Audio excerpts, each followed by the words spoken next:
মুরগি আগে না ডিম আগে? ডিম যদি আগে হয়ে থাকে তো ডিমটারে পারলো কে? আর মুরগি যদি আগে হয়ে থাকে, কোথার থেকে মুরগি এসে উড়ে এসে জুড়ে বসলো?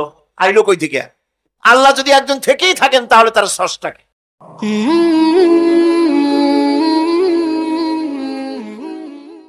এই প্রশ্ন তুলেছেন বার্টন রাসেল। প্রশ্ন তুলেছে স্রষ্টার স্রষ্টাকে। আমি দেখলাম এক আর্মি অফিসার একটা বই লিখেছেন, আমার এত ভালো লাগলো। বইটার নাম হচ্ছে আল কোরআন দা চ্যালেঞ্জ, মহাকাশ পর্ব। দারুণ লিখেছেন তিনি, আপনারা যদি পান খুঁজে নিয়ে পড়বেন। সে বইয়ের শেষ ভাগে গিয়ে তিনি এটার জবাব দিয়েছেন, স্রষ্টার স্রষ্টাকে তাই তুমি তালাশ করো, কানা চায় মানে কুজো চায় শীতই শুইতে। একটা লবণ কণার দৃষ্টান্ত তিনি দিয়েছেন। একটা লবণ কণা, একটি লবণ কণার ভিতরে যতগুলি মলিকুল থাকে, একটা লবণ কণার ভিতরে যতগুলি ক্যালাস থাকে, একটা লবণ কণার ভিতরে যতগুলি উপকরণ আর উপাদান থাকে, অর্থাৎ একটা লবণ কণা যত উপকরণ যত উপাদান ধারণ করে, তার ধারণ ক্ষমতা যতখানি, এতখানি জিনিস ধারণ করতে 1000 বার্টন রাসেলের মগজের দরকার। একটা লবণ কণা, সেইটা চিন্তা করাই কঠিন। আর এত বড় মহাবিশ্ব যিনি সৃষ্টি করেছেন তার স্রষ্টাকে তালাশ করতে চাও, এটা কি স্বাভাবিক কথা? এটা পাগলের প্রশ্ন হতে পারে, এটা পাগলের প্রশ্ন হতে পারে। গ্যাগারিন টিটপ আর প্রথম মহাশূন্যচারী ছিল। গ্যাগারিন বেটা মহাশূন্য ঘুরে টুরে আসে কয় কি, কয় যে মুসলমানেরা যারে কয় আল্লাহ, হিন্দুরা যারে কয় ভগবান, খ্রিস্টানরা যারে কয় গড, মহাশূন্য এত ঘুরলাম, আল্লাহরও দেখলাম না, ভগবানেরও দেখলাম। আজীব তামাশা। তুমি তো তোমার শরীরটাই দেখো না, তোমার শরীরটাই তো তুমি দেখতে পারো না। তোমার মাথার তালুটা কেমন তা কি দেখছো কখনো? আয়না নিচের দিকে দিয়ে ঠ্যাং উপরের দিকে দিয়ে তাকাইলে যদি দেখো মাথার তালু কেমন। নিজের ঘাট দেখো না, পিঠ দেখো না, নিজের দেখতে পারো না। আয়না টায়না সাইড পাঁচখান না নিয়ে দেখার উপায় নাই কোন জায়গায় কি আছে শরীরে। নিজের শরীরটাই দেখো না, কত বড় সাহস! এই শরীরের স্রষ্টাকে দেখতে চাও? কোন দৃষ্টি শক্তি তাকে মুহাইয়া করতে পারবে না। তার দৃষ্টি সকলকে আয়ত্ত করবে, কিন্তু পৃথিবীর কোন দৃষ্টি শক্তি তাকে আয়ত্তের ভিতরে নিতে পারবে না। মুসা আলাইহিস সালামের মতো পয়গম্বর, তিনি বলেছিলেন রব্বি আরিনি, রব্বি আরিনি, আল্লাহ আমি তোমার দেখতে চাই। আল্লাহ পাক বলেছেন লান তারানি, কখনোই দেখতে পারবা না। সুবহানাল্লাহ। সুতরাং এই পৃথিবীর সবকিছু ইঙ্গিত করে যে একজন আছেন। এই ফুলের সৌন্দর্য যিনি দিলেন, ফুল দেখা যায়, সৌন্দর্য দেখা যায়, কিন্তু গন্ধ দেখা যায় না। এই পানির মিষ্টতা, মিষ্টি পানি, ফুলের গন্ধ, জোনাকি পোকার আলো, এই যে সুন্দর সুন্দর জিনিস দিয়ে আল্লাহ পাক এই বিশ্বকে সজ্জিত করেছেন, এ সব কিছুই ইঙ্গিত করে নিঃসন্দেহে একজন আছেন। আর যিনি আছেন তার নাম হচ্ছে কি? আল্লাহ। জোরে বলেন তিনি কে? আল্লাহ। এখন এই স্রষ্টাকে চিনতে মানুষের বড্ড হয়রানি স্রষ্টাকে চেনার জন্য। এই স্রষ্টাকে খোঁজার জন্য, চেনার জন্য মানুষ শক্তি পূজা আরম্ভ করলো। ওই যে আমি আগে বলেছি, মানুষের মধ্যে একটা স্বাভাবিক প্রেরণা এই কারো না কারোর সামনে মাথা নত করে দেবে। সেজন্য মানুষ, কেউ তো আগুনকে পূজা করলো, আগুনের ভিতরে শক্তি আছে বলে আগুনের সামনে মাথা নত করে দিল, পাহাড়ের সামনে মাথা নত করে দিল, মূর্তি বানাইয়া মূর্তির সামনে মাথা নত করলো, কাঠের মূর্তি, মাটির মূর্তি বানাইয়া তার সামনে মাথা নত করে দিল। এগুলির সামনে যদি তুমি মাথা নত করলে, এগুলি কি মাছির মতো একটা ছোট্ট প্রাণীও বানাতে পারবে? এই চ্যালেঞ্জ কার? আল্লাহ পাকের। কোরআন শরীফে আল্লাহ পাক বলেছেন, নবী ওদের বলেন, ওরা কি মাছির মতো ছোট্ট একটা প্রাণী বানাতে পারবে? পারবে না।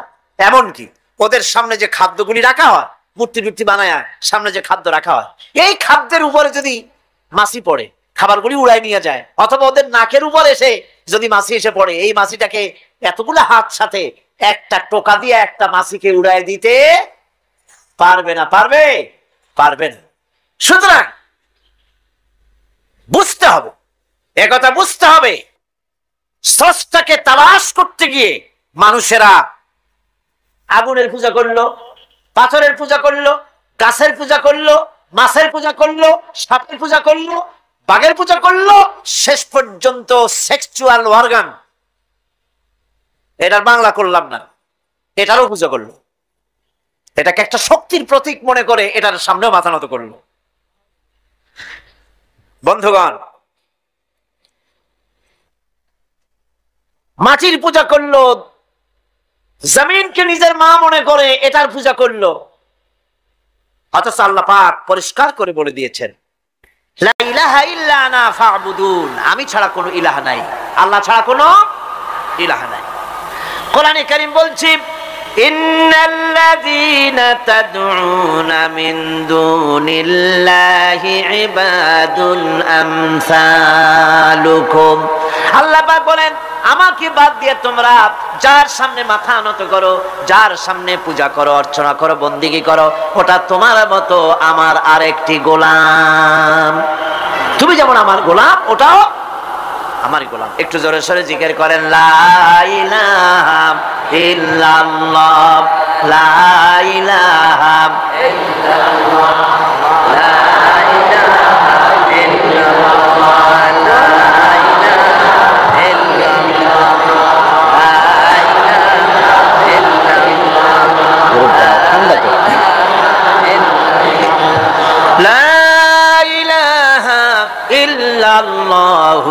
মুহাম্মাদুর রাসূলুল্লাহ।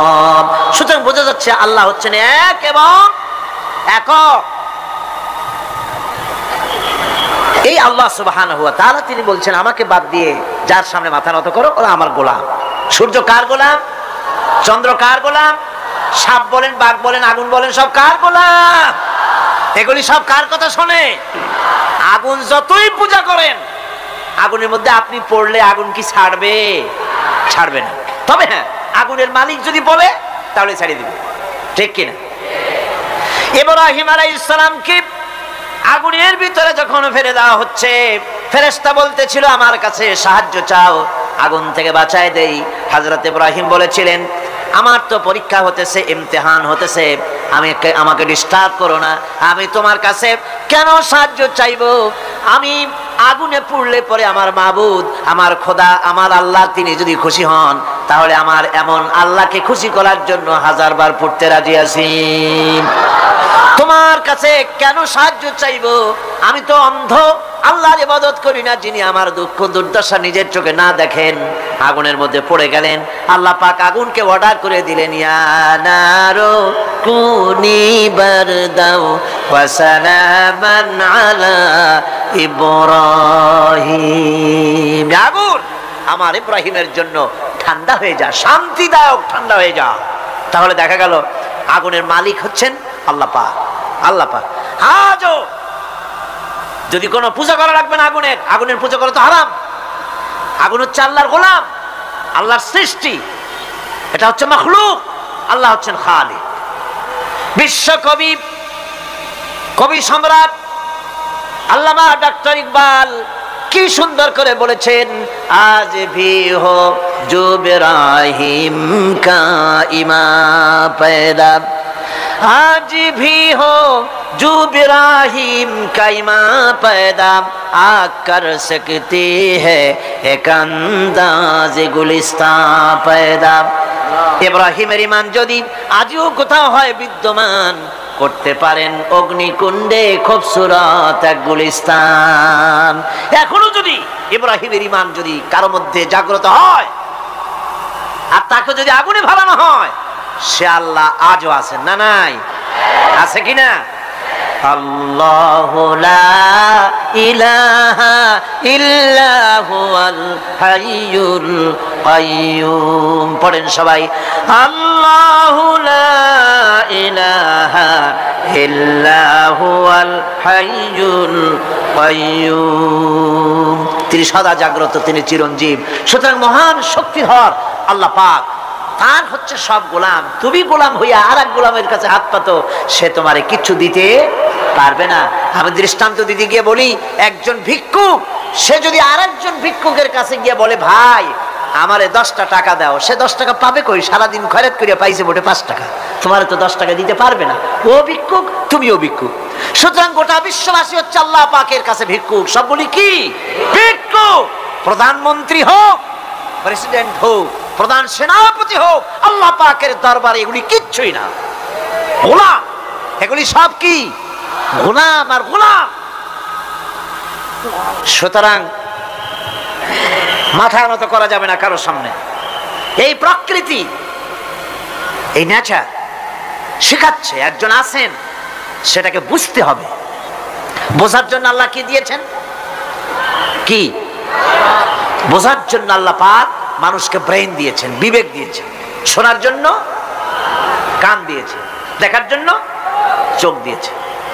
আল্লাহ পাক বলছেন, লাহুম কুলুবুন লা ইয়াফকাহুনা বিহা ওয়া লাহুম আয়ুনুন লা ইউবসিরুনা বিহা ওয়া লাহুম আযানুন লা ইয়াসমাউনা বিহা উলাইকা কাল আনআম বাল হুম আযাল উলাইকা হুমুল গাফিলুন।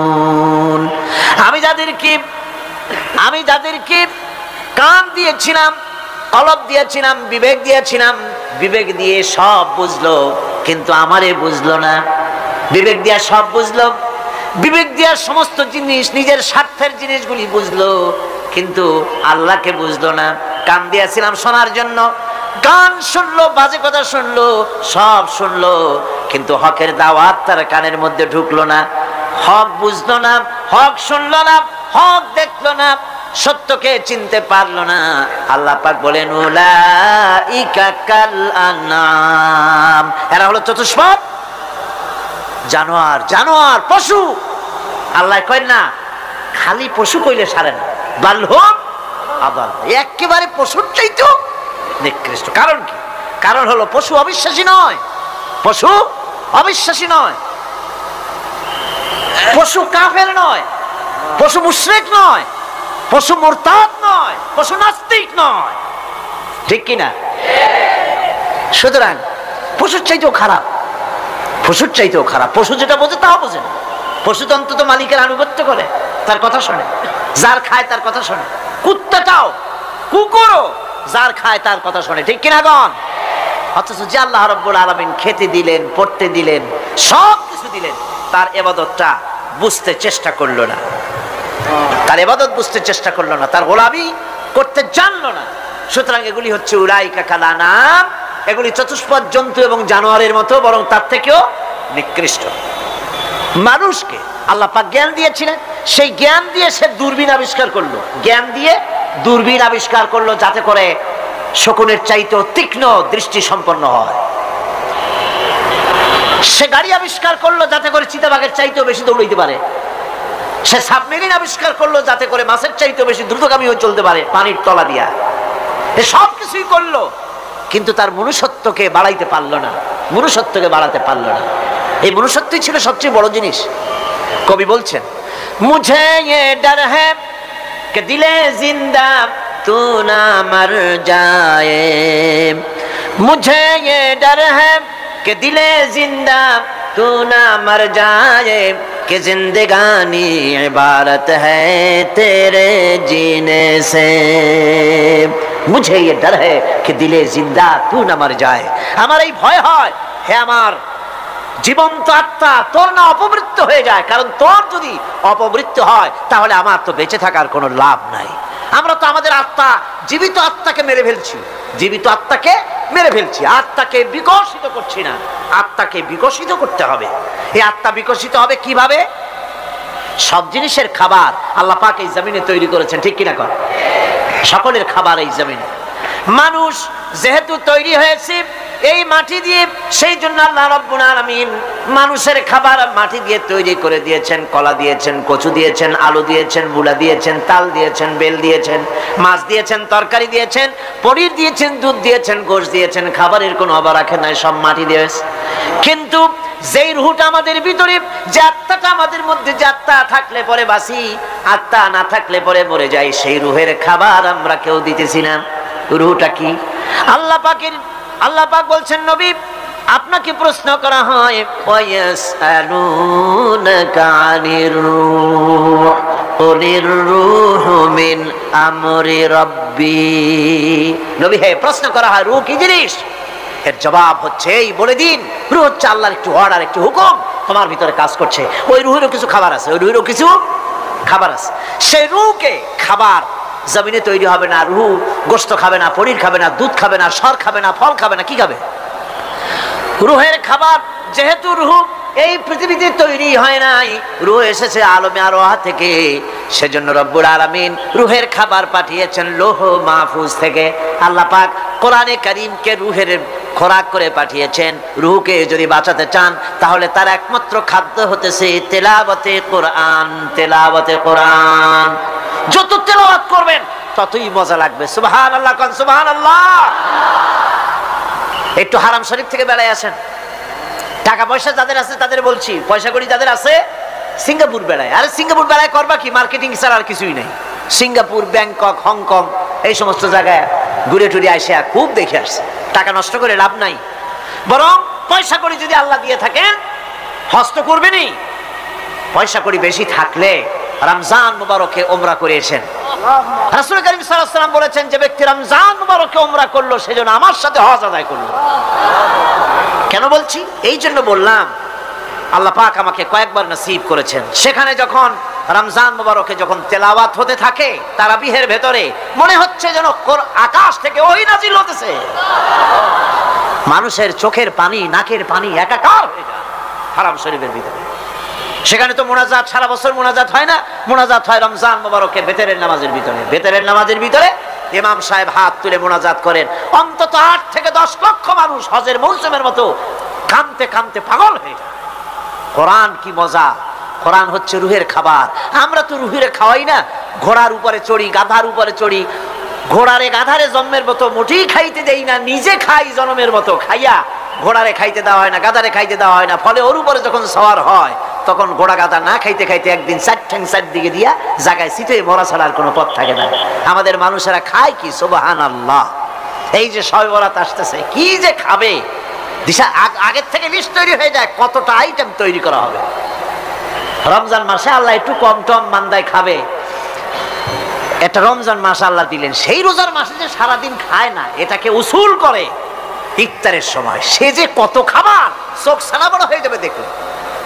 পেঁয়াজি, বেগুনি, হালিম, শরবত, তরমুজ, বেল, কলা, কচু, না কি খাইতে খাইতে মাগরিবের রক্ত শেষ। কয় ভাই নামাজটা কোন রকম পড়ে আসি, তারপরে খাবো না। আবার গেল নামাজ পড়তে, আবার এসে খাইলো, খাইয়া তারপরে আবার ভাত খাইলো। কেমনি যে খায় আল্লাহ জানে, গলায় আঙ্গুল দিলে পাওয়া যায়। এরকম খাইয়া তারপরে তারাবি পড়তে দাঁড়ায় না। জনমের মতো খাইলে পরে তো অলস হবে শরীর। তারাবি পড়তে দাঁড়াইছে, লম্বা কেরাত হচ্ছে, উনি রুকুতে আছে, ইমাম সেজদায় চলে গেছে, ওনার খবর নেই। অথবা উনি সেজদায় পড়ে আছেন, ইমাম কোথায় উঠে গেছে তার খবর নেই। সুবহানাল্লাহ। সুতরাং নিজে খাইয়া পেটটারে দুম্বার মতো সাইজ বানায় কোনো লাভ নাই। পেট বড় বানাবেন না, সিনা বড় বানান। সিনা বড় বানান, সিনার ভিতরে কোরআন ধারণ করেন, মজা পাবেন। এই আল্লাহ রাব্বুল আলামিন এত বড় নিয়ামত, এই কোরআন এর থেকে বড় নিয়ামত পৃথিবীতে আর নাই। শ্রেষ্ঠ নিয়ামত, এর থেকে বড় নিয়ামত আছে ভাই?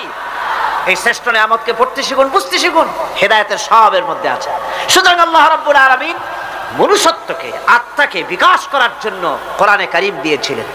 মানুষ এই জ্ঞান দিয়ে আবিষ্কারের পিছনে চলে গেল। হ্যাঁ, আবিষ্কার দরকার আছে, মোটেই আমি এটাকে অস্বীকার করি না, সব দরকার। কিন্তু সেই সাথে আল্লাহ পাকের সাথে যে সম্পর্কটা থাকা দরকার ছিল, সেই সম্পর্ক থেকে মানুষ নিজেকে বিচ্ছিন্ন করেছে। কোরআনে কারীমে আল্লাহ পাক বলছেন, লাকাদ খালাকনাল ইনসানা ফি আহসানি তাকওয়িম। সব থেকে সুন্দর করে বানিয়েছি কারে? মানুষ। চিল্লা এখন কারে? মানুষ হলো সবচাইতে সুন্দর, সবচাইতে সুন্দর সৃষ্টি আমার। ওগুলা, এই মানুষগুলি হচ্ছে আশরাফুল মখলুকাত। মানুষ কি মখলুকাত? সৃষ্টির সেরা। আপনারা সৃষ্টির সেরা হইলেন কি দিয়া? আপনারা কি বাঘের মতো দৌড়াতে পারেন? বল্লার মতো হুল ফুড়াইতে পারেন? কুত্তার মতো কামড়াইতে পারেন? হাতির মতো শক্তি আছে? গরিলার মতো শক্তি আছে? মাছের মতো সাঁতরাইতে পারেন? সাপের মতো ক্রুদ্ধতা আছে? সিংহের মতো হিংস্রতা আছে? তো কোন দিক থেকে আপনি আশরাফুল মখলুকাত হলে? আশরাফুল মখলুকাত হয়েছেন জ্ঞানের কারণে। কিসের কারণে? সেই জ্ঞানটার জন্যই তো আপনি সৃষ্টির সেরা। এই সৃষ্টির সেরা মানুষ, সুন্দর মানুষ, এই মানুষগুলি সুম্মা রাদাদনাহু ফি আসফালা সাফিলিন, সুম্মা রাদাদনাহু আসফালা সাফিলিন। এই মানুষ নিচে নামতে নামতে এত নিচে নামে, শয়তান অবাক হয়ে গালে হাত দিয়া নিচের দিকে তাকায়া দেখে আর চিন্তা করে এর দূর নামলো কেমনে। শয়তান অবাক হয়ে যায় মানুষের অবস্থা দেখে। আজ America, British parliament, American parliament আইন পাস করে পুরুষে পুরুষে বিবাহ জায়েজ করে দিয়েছে সেখানে। নাউযুবিল্লাহি মিন যালিক। শয়তানের চাইতে অনেক কিছু। শয়তান ওই সব কাম জানেও না, বোঝেও না। শয়তান তো ভালো, কুত্তাও জানে না, ঠিক কিনা কন? কুকুরেও সমকামিতা করে না, শুয়োরেও করে না, গাধায়ও করে না। মানুষ কোথায় নামছে? এই মানুষ সৃষ্টির সেরা বানিয়েছিলাম, শয়তানের চাইতে নিকৃষ্ট হয়ে গেল। আল্লাহ পাক বলেন ইল্লাল্লাযীনা আমানু ওয়া আমিলুস সালিহাতি ফালাহুম আজরুন গায়রু মামনুন। কিন্তু যারা ঈমান এনেছে, আমলে সালেহ করেছে, তাদের জন্য রয়েছে অফুরন্ত পুরস্কার। এই অফুরন্ত পুরস্কার আল্লাহ রাব্বুল আলামিন দান করবেন যারা নাকি মুমিন বান্দা, যারা নাকি ইবাদত করবে তাদের জন্য। এখন আমি আপনাদেরকে বলতেছিলাম যে ইবাদত গোলামি অর্থে, এর গোলামির পূর্ণ অর্থ সেটা হচ্ছে যে ব্যক্তি, পরিবার, সমাজ, রাষ্ট্র, জীবনের সকল ক্ষেত্রে গোলামি করতে হবে কার? আল্লাহ পাকের। এই ইবাদত শব্দটাকে কোরআনে কারিমে কয়েকটা অর্থে ব্যবহার করা হয়েছে, সে অর্থগুলি আমাদের জানা দরকার। যেমন ইবাদত এবং দাসত্ব অর্থে আল্লাহ পাক বলছেন সুম্মা আরসালনা মূসা ওয়া আখাহু হারুনা বিআয়াতিনা ওয়া সুলতানিম মুবিন। অথবা মূসা এবং তার ভাই হারুনকে আমার নিদর্শন দিয়ে তাদেরকে সুস্পষ্ট রূপে প্রমাণ সহ ফেরাউন এবং তার সভাসদের কাছে আমি পাঠিয়ে দিলাম। তারা যখন তাদের কাছে গিয়ে দ্বীনের দাওয়াত দিল, তখন তারা কি বলল? ফাকালু আনুমিনু লিবাশারাইনি মিসলিনা ওয়া কওমুহুমা লানা আবিদুন। আমি যখন তাদেরকে পাঠালাম, তারা যখন দ্বীনের দাওয়াত দিলেন, ইবাদতের দাওয়াত দিলেন, তখন তারা বলল আমরা কি এমন আমাদেরই মতো দুজন মানুষের আনুগত্য করব? এখানে আবিদুন অর্থাৎ দাসত্ব, আমরা কি তার দাসত্ব করব? এই দাসত্ব একমাত্র আল্লাহরই হতে পারে, আর কারো হতে পারে না।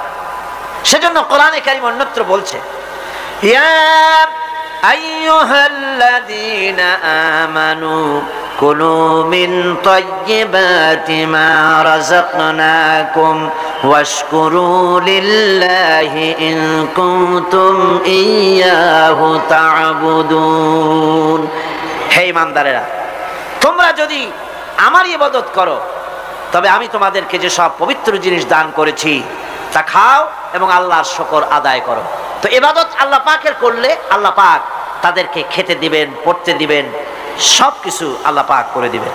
তো আল্লাহ পাকের ইবাদত করতে হবে, আল্লাহ পাকের উপর ঈমান আনতে হবে, আর তাগুতকে অস্বীকার করতে হবে। অন্য আরেকটি আয়াতে কথাটা এভাবে এসেছে ফামান ইয়াকফুর বিত্তাগুতি ওয়া ইউমিন বিল্লাহি ফাকাদ ইসতামসাকা বিল উরওয়াতিল উসকা লা ফিসামা লাহা ওয়াল্লাহু সামিউন আলিম। ফামান ইয়াকফুর বিত্তাগুত, যে ব্যক্তি তাগুতকে অস্বীকার করলো, ওয়া ইউমিন বিল্লাহ এবং আল্লাহর উপর ঈমান এনেছে, ফাকাদ ইসতামসাকা বিল উরওয়াতিল উসকা, সে এমন এক মহান অবলম্বন ধারণ করলো যে কোনো জিনিসই তাকে বিচ্ছিন্ন করে দিতে পারবে না। এমন এক মহান অবলম্বন ধারণ করেছে। সুতরাং আল্লাহর উপর ঈমান আনতে হবে, তাগুতকে অস্বীকার করতে হবে। ইবাদত জীবনের সকল ক্ষেত্রে করতে হবে কার? আল্লাহ পাক। কোরআনে কারীম বলছে এর আগে আমি প্রথমে শুনিয়েছি সমস্ত নবীরা আম্বিয়া আলাইহিস সালাম তারা তার নিজের জাতিকে গোলামির জন্য দাওয়াত দিয়েছেন। আল্লাহ পাকের বলেছেন আমার জাতি, একমাত্র নবী মুহাম্মদ রাসূলুল্লাহ সাল্লাল্লাহু আলাইহি ওয়াসাল্লাম আমার জাতি তিনি বলেন নাই।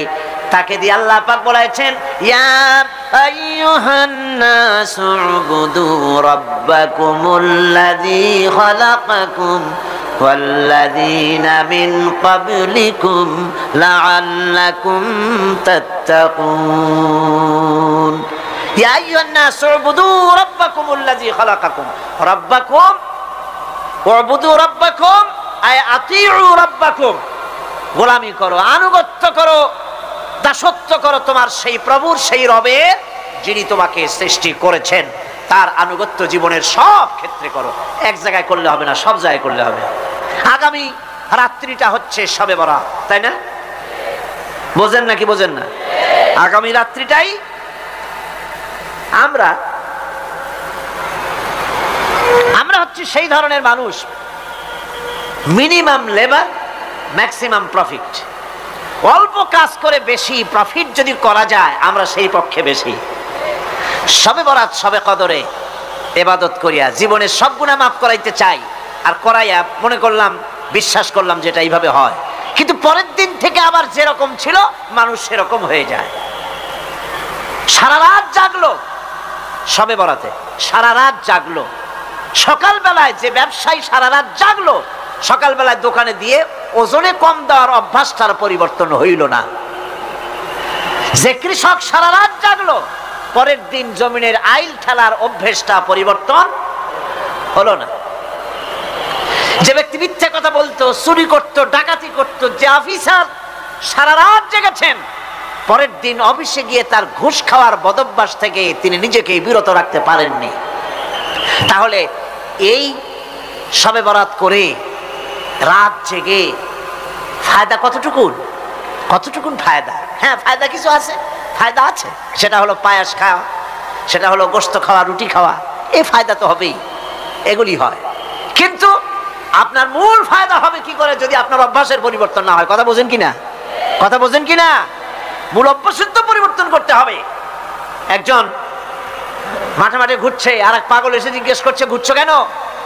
ঘুরবো না, আগামীকাল কোরবানির দিন, গরু তালাশ করতেছি, গরু পাচ্ছি না, বাজারে টাজারে ঘুরলাম, আবার আর এক বাজারে যাচ্ছি।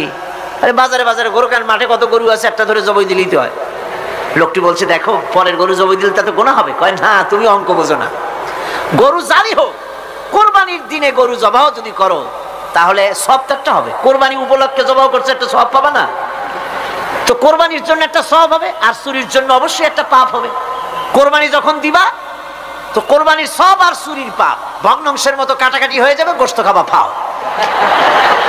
তো মানুষের অবস্থা তো তাই হয়েছে।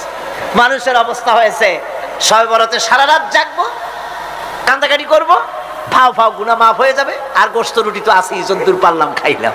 পরের দিন টু ফুর্তি, নো চিন্তা। নাউযুবিল্লাহি মিন যালিক। এই কান্দারও দাম নাই, আর এই ধরনের রাত জাগারও দাম নাই, এই ধরনের ইবাদত করেও দাম নাই। ইবাদতটা হচ্ছে জীবনের সব ক্ষেত্রে ইবাদত করতে হবে। ইবাদত সম্পর্কে মিস ইন্টারপ্রিটেশন যেটা এসেছে, ভুল অর্থ যেটা এসেছে, সেই ভুল অর্থের কারণে মানুষ শুধু মনে করে নামাজ রোজা হজ যাকাতই শুধু ইবাদত না। ইবাদত হচ্ছে জীবনের সকল ক্ষেত্রে গোলামিটা হতে হবে আল্লাহ পাকের সব জায়গায়। পার্লামেন্টে গোলামি হবে কার? কোর্ট কাছারিতে কার? অফিস আদালতে কার? স্কুলে কলেজে কার? খেতে খামারে কার? রান্নাঘরে, নিজের ঘরে, পরিবারে, সব জায়গায় আনুগত্য কার? কেবলমাত্র আল্লাহ সুবহানাহু ওয়া তাআলার হুকুম অনুযায়ী জীবন পালন করার নামই হচ্ছে ইবাদত। এই ইবাদত, নামাজ পড়ার নামও ইবাদত, নামাজ না পড়ার নামও ইবাদত। রোজা রাখার নামও ইবাদত, রোজা না রাখাও ইবাদত। এখন আপনারা বলতে পারেন যে এটা ঠিক কি আশ্চর্য কথা শুনাইলেন, নামাজ পড়া তো ইবাদত, নামাজ না পড়া আবার কোন দেশে ইবাদত? রোজা রাখা তো ইবাদত, রোজা না রাখা কোন দেশে ইবাদত? মূল কথা হচ্ছে 5 ওয়াক্ত নামাজ সময় মতো পড়বেন, তা তো আপনার ইবাদত হবে। কিন্তু সূর্য উদয়ের সময়, সূর্য ঠিক মাথার উপরে থাকার সময়, সূর্য ঠিক অস্তগামী হওয়ার সময় নামাজ পড়া জায়েজ নাই, সেজদা করা জায়েজ নাই, হারাম করা হয়েছে। সুতরাং এই 3 সময় নামাজ না পড়াটাই ইবাদত। সারা বছর রোজা রাখবেন, ইবাদত হবে। কিন্তু 2 ঈদের 5 দিন রোজা রাখা হারাম করা হয়েছে, ওই 5 দিন রোজা না রাখাটাই, তার অর্থ হলো জীবনের সমস্ত কাজটাই হলো ইবাদত হবে, যদি মুসলমান আল্লাহর হুকুম মাফিক তার জীবনকে পরিচালনা করে। আপনার চোখের চাহনিটাও তো ইবাদত হবে, সুবহানাল্লাহ। এই চোখ দিয়ে গুনাহ কামাই করা যাবে, আবার এই চোখ দিয়ে সওয়াব কামাই করা যাবে। যদি কোনো সন্তান তার মা বাপের দিকে ভক্তির নজরে, মহব্বতের নজরে যদি তাকায়, নবীজি বলেছেন একটা কবুল নফল হজের সওয়াব আমলনামায় লেখা যাবে। সাহাবীরা প্রশ্ন করেছেন, যদি কেউ 100 বার তাকায় তো কি হবে? নবীজি বলেছেন, আল্লাহ রাব্বুল আলামিনের নিয়ামতের ভান্ডার, অফুরন্ত নিয়ামতের সেখানে কোনো অভাব নাই। যদি কোনো বান্দা যদি তার মা বাপের দিকে দৈনিক 100 বার তাকায় তো ওই বান্দার আমলনামায় 100 কবুল নফল হজের সওয়াব লেখা যাবে। তাহলে দেখা গেল চোখের চাহনি আপনার ইবাদত, আপনার ঘুম ইবাদত, আপনার চাকরি ইবাদত, আপনার ব্যবসা বাণিজ্য ইবাদত। তার মানে হলো আল্লাহর গোলামি, আল্লাহর হুকুম অনুযায়ী কাজ করার নামই হচ্ছে ইবাদত। ইয়াকা নাবুদু ওয়া ইয়াকা নাস্তাঈন। পড়েন সবাই, ইয়াকা নাবুদু ওয়া ইয়াকা নাস্তাঈন। আল্লাহ তাআলা একমাত্র তোমার গোলামি করি, তোমারই আনুগত্য করি, তুমি ছাড়া কারো গোলামি করি না, তুমি ছাড়া কারো গোলামি করি না। এখন দোকানদার নামাজের মধ্যে পড়লো ইয়াকা নাবুদু। ইয়াকা নাবুদু, নাবুদু শব্দটা হচ্ছে মুজারের সিগা। এর মধ্যে 2টা কাল পাওয়া যায়, বর্তমান আর ভবিষ্যৎ, 2টি কাল পাওয়া যায়।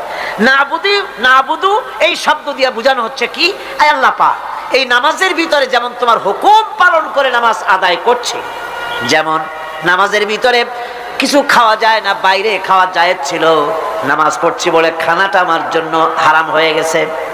কথা বলা জায়েজ ছিল, নামাজের ভিতরে কথা বলা হারাম করে দিলাম। এদিক ওদিক তাকানো জায়েজ ছিল, নামাজের ভিতরে এদিক ওদিক তাকানো বন্ধ করে দিলাম। তার মানে আমার জন্য চিরস্থায়ী, সব সময়ের জন্য আমার জন্য হালাল করে দেওয়া জিনিসগুলি এই নামাজের ভিতরে অল্প সময়ের জন্য হারাম করে প্রমাণ করে দিলাম। মাবুদ গো, এই নামাজের পরে চিরস্থায়ী হারামগুলি এইভাবে আমার জন্য হারাম করে নেব। নামাজটা পড়ছি যেভাবে করে, নামাজের বাইরে জীবন চালাবো সেইভাবে করে। সেজদা দিলেই তো সওয়াব হয়, সেজদা দিলে কি হয়? সওয়াব হয়। যদি কেউ 5-6টা সেজদা দিয়ে দেয় 1 রাকাতের মধ্যে তো কি হবে? যদি কেউ নামাজ পড়লে তো সওয়াব হয়। ফজরের নামাজ যদি 4 রাকাত পড়ে তো কি হবে? মাগরিবের নামাজ যদি 2 রাকাত পড়ে অথবা 4 রাকাত পড়ে তো কি হবে? ইচ্ছে করে যদি এভাবে করে, ভুল করবে নয়, ইচ্ছে করে যদি করে, তাহলে আল্লাহর আইনের সঙ্গে বিরোধিতা করছে বলে সে বিদ্রোহী হিসাবে প্রমাণিত হবে।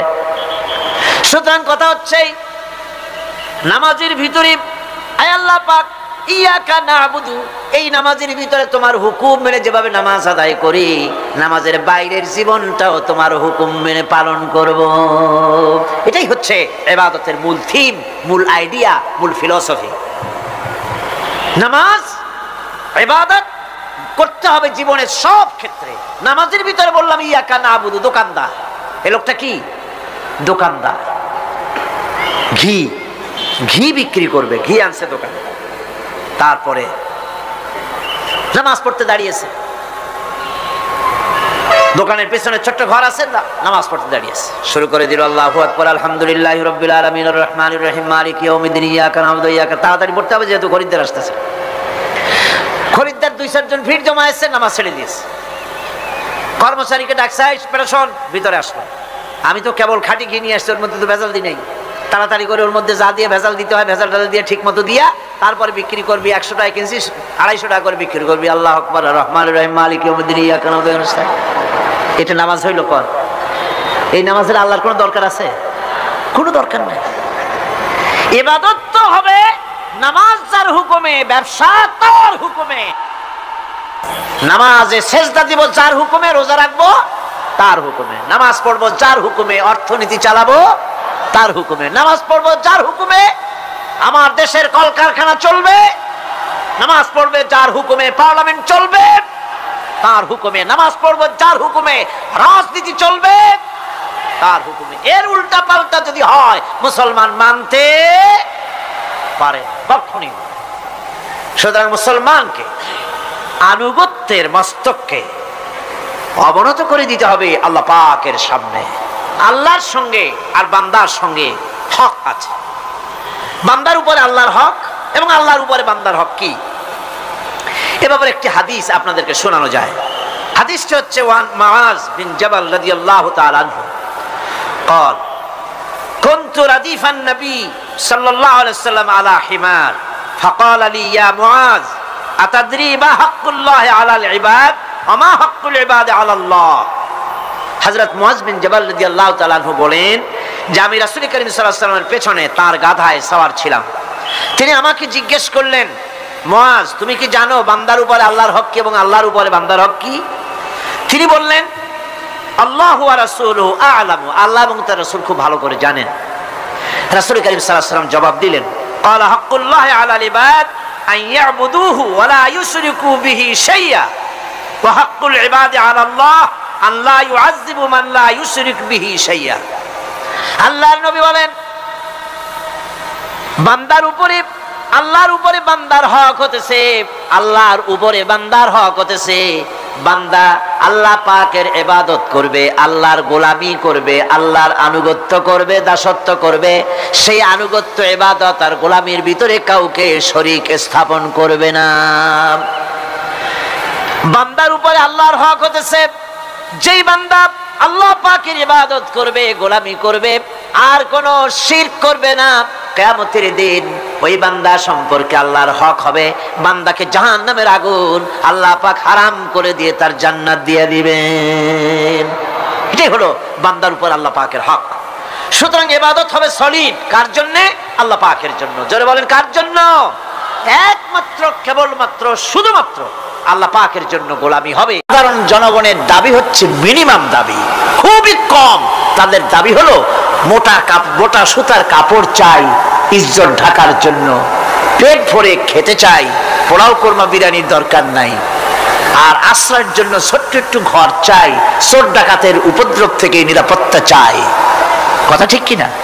আমি বললাম স্পিকার সাহেব, আজ পর্যন্ত যতগুলি গভর্নমেন্ট এসেছে বাংলাদেশে, প্রত্যেকটি গভর্নমেন্ট আমার দেশের জনগণের এই ন্যূনতম দাবি আশা পূরণ করতে ব্যর্থতার পরিচয় দিয়েছে। কেউ পারে নাই। যারাই গেছে তারাই তাদের নিজেদের আখের গোছাবার চেষ্টা করেছে। সব নিজেকে নিয়ে ব্যস্ত, নিজের লোকদের নিয়ে ব্যস্ত, জনগণ নিয়ে চিন্তা নাই। সুতরাং মানুষের চাহিদা হচ্ছে খাদ্য আর নিরাপত্তা। আমরা কি খাদ্য আর নিরাপত্তা সত্যি কি চাই? চাই। খাদ্য যদি চাই ক্ষুধার সময়, নিরাপত্তা যদি চাই ভীতির সময়, আল্লাহ রাব্বুল আলামিন বলেন কোন গভর্নমেন্ট দিতে পারবে না, দুনিয়ায় কেউ দিতে পারে নাই, পারবেও না। ক্ষুধার সময় যদি খাদ্য চাও, ভীতির সময় যদি নিরাপত্তা লাভ করতে চাও, তাহলে ফালইয়াবুদু রাব্ব হাযাল বাইত, এই ঘরের মালিকের ইবাদত কর। কোন ঘর? কাবা ঘর। বলেন কোন ঘর? কাবা ঘর। কাবা শরীফের মালিকের ইবাদত কর। তাহলে কি হবে? আল্লাযী আত'আমাহুম মিন জু'ইন ওয়া আমানাহুম মিন খাউফ। এই ঘরের মালিকের ইবাদত যদি করো, তাহলে ক্ষুধার সময় তিনি তোমাদেরকে খেতে দিবেন, আর ভীতির সময় তিনি তোমাদের নিরাপত্তা দান করবেন। এ ওয়াদা কার? চিল্লায় বলেন ওয়াদা কার? আল্লাহ পাকের ওয়াদা বিশ্বাস হলো না, এমনই পোড়া কপালের মুসলমান। নির্বাচন যখন আসলো, সলিমউদ্দিন সাহেব আসতেন মঞ্চের উপরে, পরিচয় করানো হচ্ছে। এত আপনারা যার বক্তৃতা শোনার জন্য দ্বীপ্রহরের রৌদ্রে কষ্ট করতেছিলেন, এখন সেই সংগ্রামী জননায়ক, বিপ্লবী সন্তান, তিনি এখন আপনাদের সামনে বক্তব্য রাখবেন। উনি দাঁড়ায় বললেন, ভাইয়ারা আমার, বোনের আমার, আমি এবার বোতল মার্কা বাক্স নিয়ে দাঁড়াইছি, আমারে সকলে মিলে ভোট দেন। এবার যদি ক্ষমতায় যেতে পারি, না খাইয়া কেউ মরবেন না, কিন্তু কি খাইয়া মরবে তাও কয় না। মানুষেরা এই কথাগুলি বিশ্বাস করলার সমানে ভোট দিল। হায় রে কপাল! আল্লাহ বললেন আমার ইবাদত কর, আমার গোলামি কর জীবনের সব জায়গায়, তাহলে ক্ষুধার সময় খাইতে পারবি আর ভীতির সময় নিরাপত্তা পাবি। আল্লাহর কথাটা বিশ্বাস হইল না। এই নামাজ পড়ার মুসলমানের দাম আছে, কম দাম আছে? এ রোজা খাওয়ার দাম আছে? এ মুসলমান দাবি করার দাম আছে? আল্লাহ রাব্বুল আলামিন তিনি পরিষ্কার করে বলছেন এই ঘরের মালিকের ইবাদত করো, তিনি ক্ষুধার সময়ে খেতে দিবেন আর তিনি তোমাদেরকে ভীতির সময় নিরাপত্তা দান করবেন। চাউলের অভাব হবে না, পাটের অভাব হবে না, খাদ্যের অভাব হবে না, কারণ দুটি জিনিস যদি তোমরা করতে পারো খাবারের অভাব হবে না। ওয়ালাউ আন্না আহলাল কুরা আমানু ওয়াত্তাকাউ লাফাতাহনা আলাইহিম বারাকাতিম মিনাস সামাই ওয়াল আরদ। দেশের লোকেরা, জনপদের লোকেরা যদি দুইটা কাজ করে, এক নম্বরে হলো আমার উপরে ঈমান আনবে, দুই নম্বরে হলো আমাকে ভয় করার নীতি অবলম্বন করে যদি চলে, তাহলে ওই দেশের মানুষের জন্য আকাশ আর জমিনের সব বরকতের দরজা আমি আল্লাহ খুলে দেব। আল্লাহর ওয়াদা। আল্লাহ পাকের নিকট মানুষের সবচাইতে বড় দাবি কি? আল্লাহর কাছে মানুষের সবচাইতে বড় দাবি কি করতে পারেন? পারেন না। আল্লাহ পাকের কাছে মানুষের শ্রেষ্ঠ দাবিটা আল্লাহ নিজেই শিখাই দিয়েছেন। আমার কাছে দাবি কর, ইহদিনাস সিরাতাল মুস্তাকিম। আয় আল্লাহ, একটা সোজা, একটা সরল রাস্তা আমারে দাও, একটা সহজ পথ আমারে দাও। এই কথা সূরা ফাতিহা দাবি করার পর আল্লাহ রাব্বুল আলামিন এই অভিনন্দনের জবাবে, 7টা বাক্যের অভিনন্দনের জবাবে আল্লাহ রাব্বুল আলামিন 30 পারা কোরআন শরীফ নাজিল করে দিলেন। সূরা ফাতিহার এই সওয়ালের জবাবে আল্লাহ পাক বললেন ওয়া আনি'বুদুনি হাযা সিরাতুম মুস্তাকিম। সোজা রাস্তা চাও, আমার গোলামি করো, ইবাদত করো। সব জায়গায় ইবাদত, গোলামি করাই লাগবে। আমার কাছে সোজা রাস্তা চাও, সোজা রাস্তা হলো আমার গোলামি করা। কার গোলামি? বেহেশতে যেতে চান? আমি আস্তে জিগাইলাম বলে আপনারাও আস্তে জবাব দিলেন। বেহেশতে যেতে চান? সুবহানাল্লাহ। এমন কোন মানুষ আছে নাকি যে বেহেশতে যেতে চায় না? মদ করে যাইতে চায়। সবাই, আমরা সবাই বেহেশতের আশা করি, ঠিক কিনা? আল্লাহ রাব্বুল আলামিন বলেন বেহেশতে যদি যেতে চাও তাহলে ওই ইবাদত করা লাগবে, ইবাদত ছাড়া জান্নাতে যাওয়া যাবে না। ফাদখুলি ফি ইবাদি ওয়াদখুলি জান্নাতি। সর্বপ্রথম আমার বান্দার মধ্যে দাখিল হয়ে যা, আমার গোলামির মধ্যে দাখিল হ, আমার গোলাম হয়, এরপরে আমার জান্নাতে চলে যা। আগে গোলাম হবি, তারপরে কোথায় যাবি? জান্নাতে যাবে। আগে গোলাম হ, আগে গোলামির খাতায় নাম লেখা, আগে সত্যিকারের আমার বান্দা হ, গোলাম, এরপরে জান্নাতে যাওয়া যাবে। জান্নাতে যাইয়া আল্লাহর সাথে কি দেখা করতে চাই? আল্লাহর সাথে দেখা করতে চাই। আল্লাহ রাব্বুল আলামিন বলেন ফামা কানা ইয়ারজু লিকা রাব্বিহি ফালইআমাল আমালান সালিহান ওয়া লা ইউশরিক বিইবাদাতি রাব্বিহি আহাদা। তোমাদের মধ্যে যদি কেউ আল্লাহর সঙ্গে, তার রবের সঙ্গে যদি কেউ দেখা করতে চায়, তাহলে সে যেন ভালো ভালো কাজ করে, নেক কাজ করে, আর তোমার রবের সাথে অর্থাৎ আল্লাহ রাব্বুল আলামিনের সাথে ইবাদতের মধ্যে যেন কাউকে শরীক না করে। শিরক যদি না করো, খাঁটি গোলাম, খাঁটি বান্দায় যদি পরিণত হতে পারো, কিয়ামতের দিন আল্লাহ রাব্বুল আলামিনের সঙ্গে দিদার নসিব হয়ে যাবে। এই গোলামি করব কতদিন? কতদিন গোলামি করব? এই প্রশ্নের জবাবে আল্লাহ রাব্বুল আলামিন কোরআনে কারীমের মধ্যে জবাব দিয়ে দিয়েছেন, ওয়া'বুদ রাব্বাকা হাত্তা ইয়াতিয়াকাল ইয়াকিন। মৃত্যু পর্যন্ত, যতক্ষণ না নাক দিয়ে শেষ প্রশ্বাসটি, নিঃশ্বাসটি বেরিয়ে যাচ্ছে, ততক্ষণ পর্যন্ত আনুগত্য, গোলামি সবটা হবে কার? জোরে চিল্লায় এখন কার? এই গোলামি জীবনের সব ক্ষেত্রে করতে পারলে আমরা মুসলমান, আর করতে না পারলে মুসলমান নামে মুনাফিক। না পারলে কি মুনাফিক। বন্ধুগণ, ইয়াকা নাবুদু পর্যন্ত বলে ওয়া ইয়াকা নাস্তাইনের কথাটা শোনাচ্ছি। সূরা ফাতিহার ভিতরে আমরা পড়ি, পড়েন আমার সাথে, ইয়াকা নাবুদু ওয়া ইয়াকা নাস্তাইন। আয় আল্লাহ, একমাত্র তোমার গোলামি করি আর একমাত্র তোমার কাছে সাহায্য চাই, তুমি ছাড়া কারো কাছে সাহায্য। এটা কি ঠিক? এটা কি আমাদের মনের কথা, ঈমানের কথা? আল্লাহ করুন, আল্লাহ করুন, বলি আমিন। হাদিস শরীফে বলা হয়েছে, ইজা সাআলতা ফাসআলিল্লাহ ওয়া ইজা ইসতাআনতা ফাসতাইন বিল্লাহ।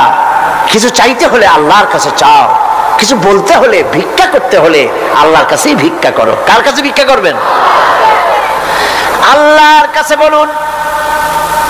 আমার বন্ধুগণ, আমি আমার ঈমান থেকে কথা বলি, আমি আমার ঈমান থেকে কথা বলি। কোরআন এবং হাদিস পড়ে যতটুকু আল্লাহ বোঝার তৌফিক দিয়েছেন সেই কথাগুলি পেশ করার জন্য চেষ্টা করি।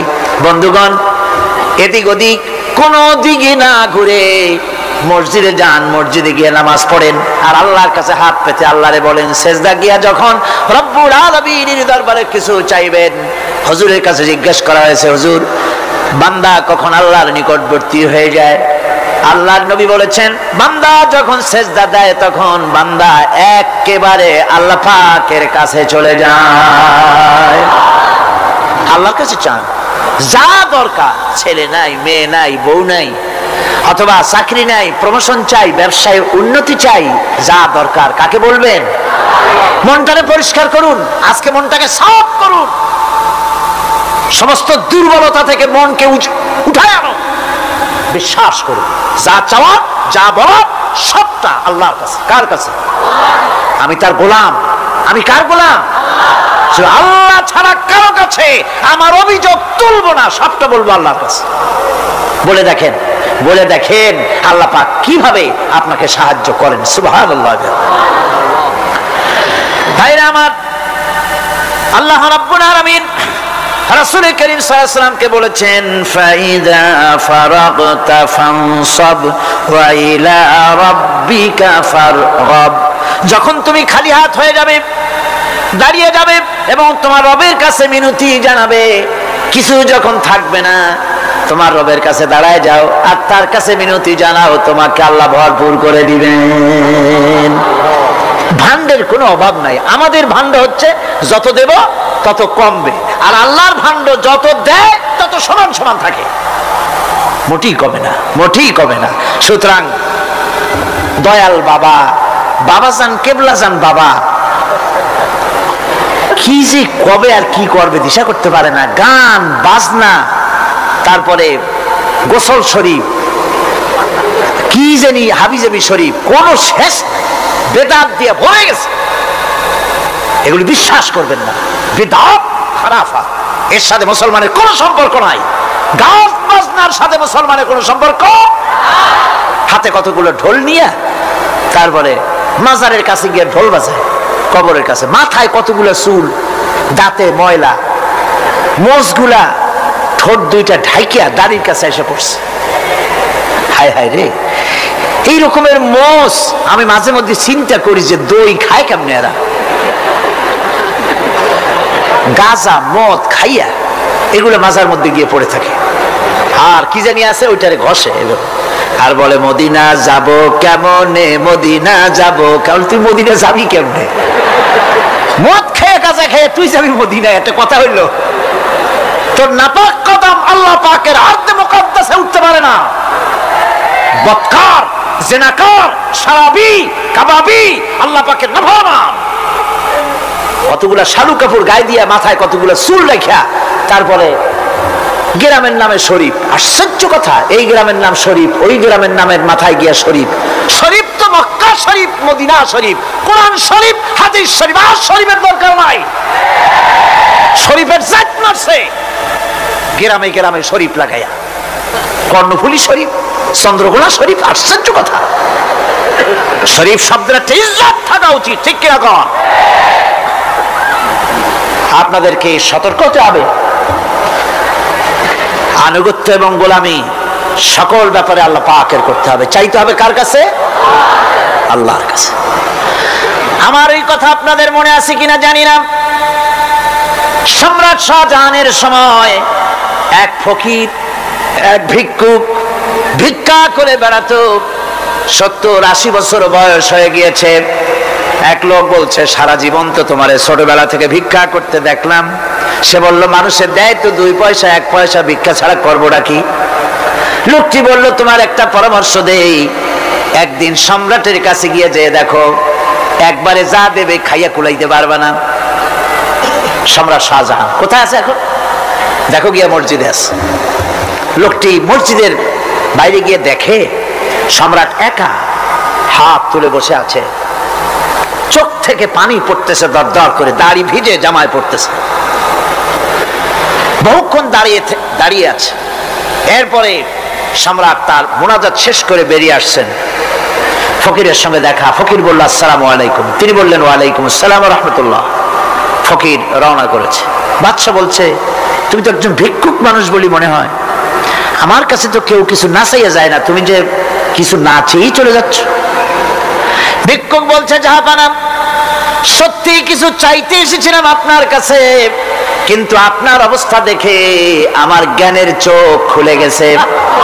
আমি দেখতে পেলাম, আমি যে সম্রাটের কাছে ভিক্ষা চাইতে আসলাম, আমি তো শুধু তাকায় আছি, আমি তো কান্দি না, বরং আমি যার কাছে চাইতে এসেছি তিনি আমার চাইতে আরো নগণ্য ভিক্ষুকের মতো হয়ে কার কাছে যেন হাত পেতে চোখের পানি ফেলে কান্দে। মনে মনে ভাবলাম, সম্রাট কান্দে যে সম্রাটের কাছে, ওই আল্লাহ সারা জীবনে কারো কাছে কিছু চাইব না।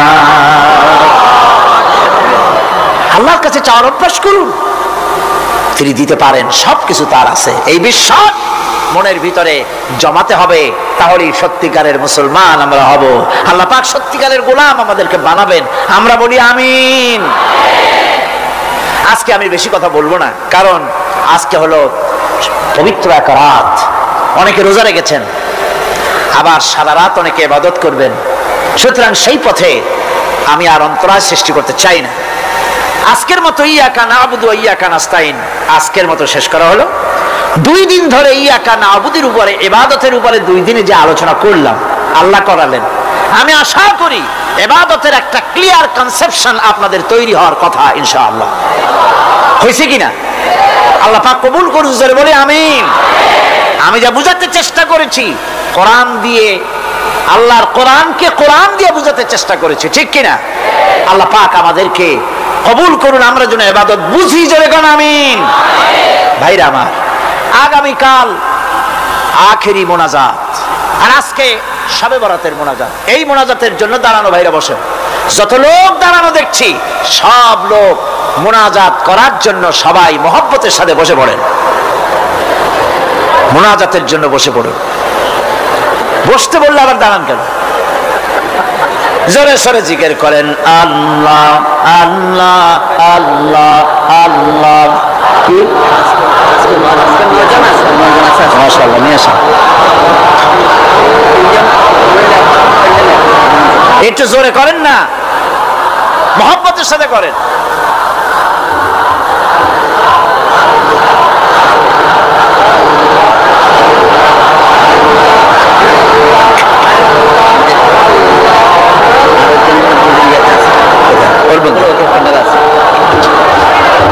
আলহামদুলিল্লাহ, কোন আলহামদুলিল্লাহ। আজকের পবিত্র রজনীতে 9 জন ইসলাম কবুল করার জন্য মঞ্চে চলে এসেছেন।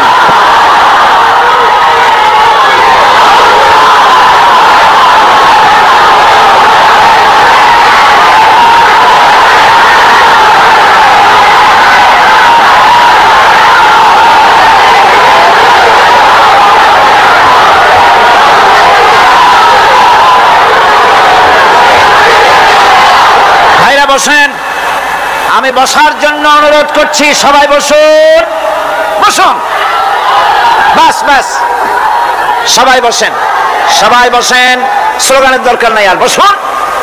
আমি আবারও বলি, আমার বড় আফসোস হয়, মুনাজাতের কথা শুনলে কিছু লোক হাঁটেন, আমি আশ্চর্য হই, কলিজায় সাহসটা কি?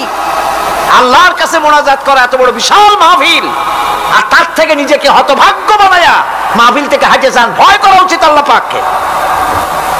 আল্লাহ হেদায়েত করুন, জোরে কোন আমিন। মোনাজাতের লোভ সামলান কেমনে? আল্লাহ পাক সকলকে রহম করুন। 9 জন ইসলাম কবুল করার জন্য এসেছেন, আলহামদুলিল্লাহ। একজন নাম হচ্ছে হারাধন্দে, বর্তমান নাম পছন্দ করেছে মোহাম্মদ হাসান মুরাদ। 2 গোপাল কৃষ্ণ দাস, বর্তমান নাম পছন্দ করেছে মোহাম্মদ আব্দুর রহমান। এর মধ্যে 3 জন আছে মহিলা,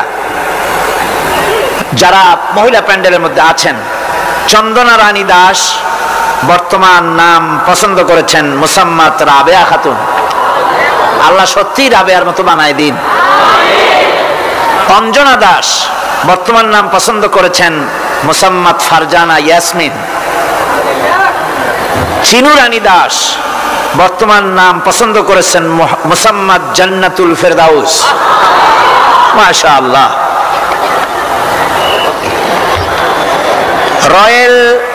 রয়েল জনগণ নাকি জনমন সুমন, বর্তমান নাম পছন্দ করেছে মোহাম্মদ হাসান সানি। পলাশ তালুকদার, বর্তমান নাম পছন্দ করেছে মোহাম্মদ আব্দুর রহিম। মাখন চন্দ্র পাল, বর্তমান নাম পছন্দ করেছে মোহাম্মদ জাহাঙ্গীর আলম। 9 নম্বর স্বপ্না, বর্তমান নাম পছন্দ করেছে খাদিজা বেগম। যেসব মহিলা, 3 জন মহিলা আপনারা ইসলাম কবুল করবেন, আপনারা প্যান্ডেলের ভিতরে, মহিলা প্যান্ডেলের মধ্যে আমি এখন যা বলতেছি আপনারা আমার সাথে তা উচ্চারণ করবেন। আর আপনারা আমার কাছে আসেন, সবাই কাছে আসেন, কাছে, সব একদম কাছে আসেন, হাত দেন।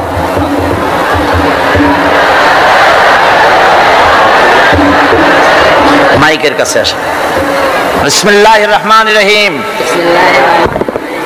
লা ইলাহা ইল্লাল্লাহু মুহাম্মাদুর রাসূলুল্লাহ। আল্লাহ ছাড়া কোন ইলাহ নাই, মাবুদ নাই, উপাস্য নাই। মুহাম্মদ সাল্লাল্লাহু আলাইহি ওয়াসাল্লাম আল্লাহর প্রেরিত রাসূল। আশহাদু আন লা ইলাহা ইল্লাল্লাহু ওয়াহদাহু লা শারীকা লাহু ওয়া আশহাদু আন্না মুহাম্মাদান আবদুহু ওয়া রাসূলুহু। আমি সাক্ষ্য দিচ্ছি আল্লাহ ছাড়া কোন উপাস্য নাই, মাবুদ নাই, ইলাহ নাই। তিনি এক, তিনি একক, তিনি নিরঙ্কুশ, তার কোনো অংশীদার নাই। আমি আরো সাক্ষ্য দিচ্ছি মুহাম্মদ সাল্লাল্লাহু আলাইহি ওয়াসাল্লাম আল্লাহর প্রেরিত বান্দা এবং তার রাসূল। সকলকে বলো আসসালামু আলাইকুম। সবাই সালামের জবাব দিন। দাঁড়িয়ে থাকো। আমি এই বিশাল জনসমুদ্রের পক্ষ থেকে, তাওহীদি জনতার পক্ষ থেকে এই নতুন ভাইদেরকে বুকে আলিঙ্গন করে আমি তাদেরকে সম্মানিত করছি। আল্লাহ পাক তাদের প্রতি রহম করুন, আমরা সবাই বলি আমিন। তারা আমাদের তাওহীদবাদী মুসলমান ভাই, এদের সাথে আমাদের সম্পর্ক কি? তোমরা নামাজ পড়বে ঠিক মতো, 5 ওয়াক্ত নামাজ ঠিকভাবে আদায় করবে, কোরআন শরীফ শিখবে, ইসলামকে জানবে। শুধুমাত্র কলেমা পড়ে মুসলমান হলেই মুসলমান হওয়া যায় না, এই কথাগুলি যেন মনে থাকে। নামাজ 5 ওয়াক্ত সঠিকভাবে আদায় করতে হবে। আল্লাহ যেন খাঁটি মুসলমান ওনাদের বানান, সকলে বানান আমিন।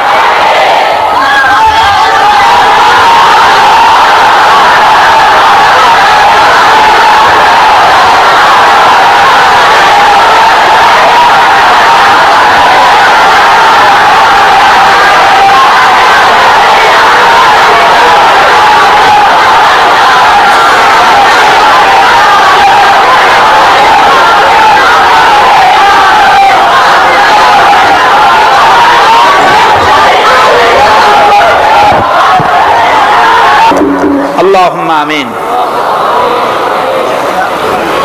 ربنا ظلمنا أنفسنا وإن لم تغفر لنا وترحمنا لنكونن من الخاسرين ربنا لا تزغ قلوبنا بعد إذ هديتنا وهب لنا من لدنك رحمة إنك أنت الوهاب আয় আল্লাহ তাআলা পবিত্র কোরআনে কারীমের তাফসীরের মাহফিলের আজকের এই চতুর্থ রজনীতে আয় আল্লাহ আমরা তোমার দরবারে গুনার বোঝা নিয়ে তোমার দরবারে হাত তুলেছি।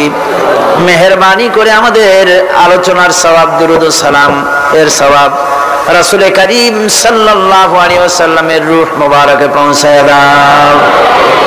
রব্বুল আলামিন আমাদের মধ্য থেকে যাদের মা বাপ দুনিয়া থেকে বিদায় হয়ে গেছে, আয় আল্লাহ কোন অবস্থায় আছে জানি না, রব্বুল আলামিন আজকের এই পবিত্র রজনীতে তোমার দরবারে হাত তুলেছি, আমাদের মা বাপের গুনাহ খাতা মাফ করে দাও। রব্বুল আলামিন মা বাপের কবরগুলিকে জান্নাতের টুকরায় পরিণত করে দাও। রব্বির হামহুমা কামা রাব্বায়ানি সগীরা। পড়েন সবাই, রব্বির হামহুমা কামা রাব্বায়ানি সগীরা। হে আল্লাহ তাআলা, জীবনে গুনাহ করে করে জীবনটারে আমরা নষ্ট করে ফেলেছি। মাবুদ গো, মেহেরবানি করে আমাদের तमाम জিন্দেগির গুনাহ খাতা maaf করে দাও। আমাদের দাদা দিনা নানি, আত্মীয় স্বজন, পাড়া প্রতিবেশী, আমাদের পীর ওস্তাদ, আমাদের মুর্শিদ, আমাদের বন্ধু বান্ধব যারা মারা গেল, কবরগুলিকে জান্নাতের টুকরা বানাইয়া দাও। রব্বুল আলামিন তোমার হাবিব বলেছেন 3000 বছর বসে জাহান্নামের আগুন উত্তপ্ত করা হয়েছে। রক্ত মাংসের শরীর নিয়ে জাহান্নামের আগুন সহ্য করতে পারবো না বাবু, তুমি দয়া করে মেহেরবানি করে জাহান্নামের আগুন আমাদের জন্য হারাম বানাইয়া দাও। এই ছিল আজকের ওয়াজে সাইদি সাহেবের আলোচনা থেকে কিছু হৃদয় ছোঁয়া মুহূর্ত, কিছু সত্য কথা, কিছু চোখে জল এনে দেওয়া দৃষ্টান্ত। আমরা যারা শুনেছি হয়তো নতুন করে ভাবার উপলব্ধি পেয়েছি, হয়তো আমাদের হৃদয় কিছুটা নরম হয়েছে, হয়তো দিনের প্রতি ভালোবাসা একটু বেড়েছে। আসুন আমরা আল্লাহর দিকে ফিরে যাই, ভুলগুলো শুধরে নেই এবং মহামানবদের জীবন থেকে শিক্ষা গ্রহণ করি। সাইদি সাহেবের মুখ থেকে উচ্চারিত প্রতিটি হেদায়েতের বাণী যেন আমাদের জীবনে বাস্তবায়িত হয়, এই দোয়া করি। আল্লাহ আমাদের সবাইকে হক বুঝার তৌফিক দান করুন, আমিন। ভিডিওটি ভালো লাগলে লাইক, শেয়ার ও সাবস্ক্রাইব করতে ভুলবেন না। সবাই ভালো থাকুন। আল্লাহ হাফিজ। আসসালামু আলাইকুম ওয়া রাহমাতুল্লাহ।